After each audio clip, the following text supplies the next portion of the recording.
মানুষকে যদি আমরা দৃশ্যমান কিছু না দেখাতে পারি রাষ্ট্র, তাহলে মানুষের ভিতরে আস্থা তৈরি হয় না। আর আস্থা তৈরি না হওয়ার কারণেই আজকে এত দেশে খুন খারাপি, এত মারামারি, এত শিশু ধর্ষণ, এত নারী ধর্ষণ, এই সমস্ত অনাচার অত্যাচারে এই বাংলাদেশ ভরে গেছে। শুধুমাত্র ভরে যাওয়ার পিছনে একটি কারণ, বিগত সময় মানে এই বিচারহীনতা। বিগত সময় একটি জবরদল সরকার ছিল, তার মানে ছাত্রলীগ, যুবলীগ, মানে স্বেচ্ছাসেবক লীগ, তারা যা করেছেন এটা কিন্তু মানে দল মেনে নিয়েছেন।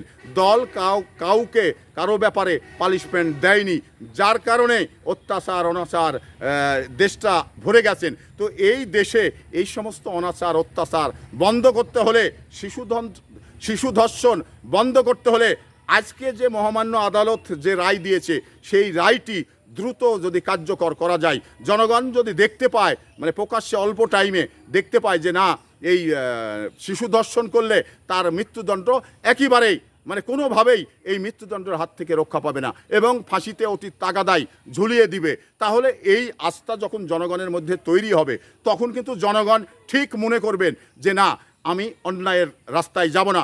এবং দুষ্কৃতিকারী তারা চিন্তা করবেন যে না, আমরা অন্যায়ের জায়গায় যাব না, অন্যায়ের জায়গায় গেলে যে আমাদের বাঁচার কোনো রাস্তা নেই, এটা কিন্তু জনগণের মধ্যে মানে নিশ্চিত হতে হবে।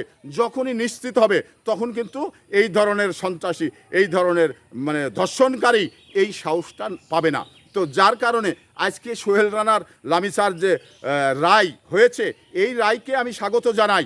এই মাননীয় প্রধানমন্ত্রীকে আমি ধন্যবাদ জানাই এবং কৃতজ্ঞতা জানাই। কেন জানাই?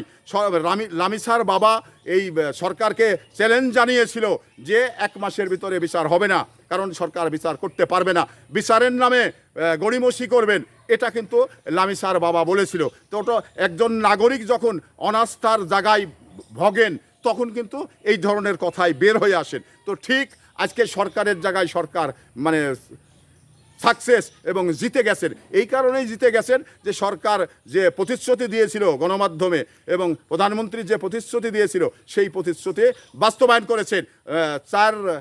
4 কার্য দিবসেই এই লামিসার বিচারটা শেষ হয়েছে।